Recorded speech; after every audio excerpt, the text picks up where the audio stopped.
ভালো থেকোর চ্যানেলে আজকের সাবজেক্ট হলো ভালো থাকার সহজ উপায়। আজকে পর্ব 3। No disease can survive in an alkaline body. এটা আমরা অনেকে জানলেও মানতে চাই না, যেমনটা ঠিক অন্যভাবেও অন্য ক্ষেত্রেও। Our daily intakes should consist of 20% acidic food and 80% alkaline food to maintain a healthy body. উক্তিটা কিন্তু আমার নয়, উক্তিটা হচ্ছেন এক আমেরিকান প্রফেসরের, যিনি আন্তর্জাতিক স্তরে সম্মানিত। উনি এটা আবিষ্কার করেছিলেন, যদি আমরা 80% অ্যালকালাইন ইনটেক করি বা পরোক্ষভাবে বলা যায় বডিটাকে অ্যালকালাইন বডি তৈরি করে নিতে পারি, কোনো রোগী কিন্তু কাছে ঘেঁষতে পারবে না। হয়তো আমাদের মধ্যে ওনার এই উক্তিটি সম্পর্কে অনেকেরই জানা, কিন্তু আমরা জ্ঞান পাপী বা লোভী হওয়ার কারণে এটাকে আমরা মানতে চাই না।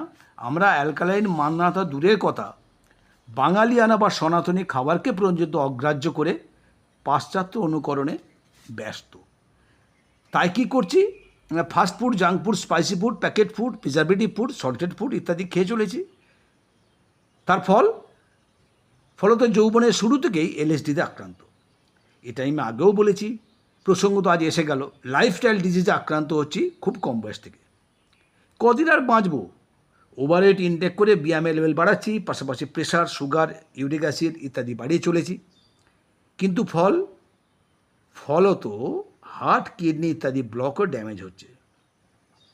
কিন্তু রোগ নিয়ে বেঁচে থাকা তো জীবন নয়, জীবনটা উপভোগের জন্য। যদি জটিল ও মারণ রোগে আক্রান্ত হই, তাহলে কিভাবে জীবনটাকে উপভোগ করব? অ্যালকালাইন সম্পর্কে আমরা ততটা সচেতন নই। মরশুমি ফল, শাকসবজি, সমুদ্রজ উদ্ভিদ ইত্যাদি খেলে কিন্তু আমরা ভালো থাকবো, কারণ এতে পিএইচ ভ্যালু বেশি। অ্যাসিডিক ফুড হলো আমরা যে ভাত, পোলাও, বিরিয়ানি, পায়েস, খিচুড়ির মাধ্যমে চাল খাই, সেটা অ্যাসিডিক ফুড।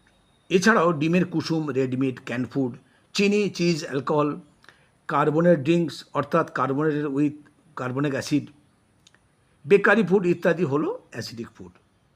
এই অ্যাসিডিক ফুডে আমাদের যদি কোনো কারণে খাওয়া বেশি হয় বা অ্যাসিডিক লেভেলটা হাই হয়, তাহলে অবশ্যই হার্টের অসুখ, arthritis, high blood pressure, stroke, diabetes, high cholesterol, হাড় ক্ষয় ইত্যাদি রোগে ভুগতেই হবে।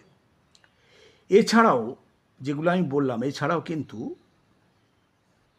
মিনি অ্যাসিডিক, সেমি অ্যাসিডিক সেটা হলো আলু, কাজু, বাদাম, মসুর ডাল, জলপাই, পাকা কুমড়ো, বিনস, সূর্যমুখী তেল, নারকেল, কর্নফ্লাওয়ার, ছোটো এলাচ, ভুট্টা, লবঙ্গ ইত্যাদি। বড় মাছ বা সি ফুডেতেও কিন্তু পিএইচ ভ্যালু কম।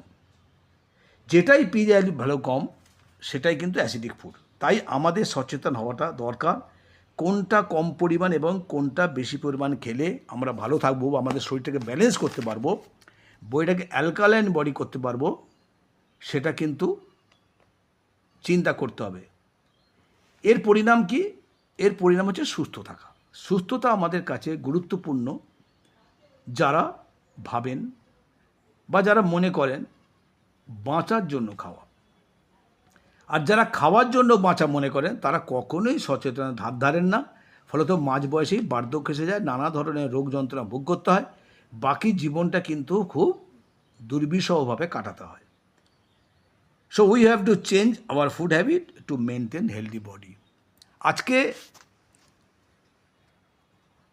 অ্যালকালাইন বা অ্যাসিডিক নিয়ে যেটুকু প্রাথমিক আলোচনা, সেটুকু আজ করলাম। পরবর্তী পর্যায়ে পরে একদিন আবার এটাকে নিয়ে ডিটেল আলোচনা করব।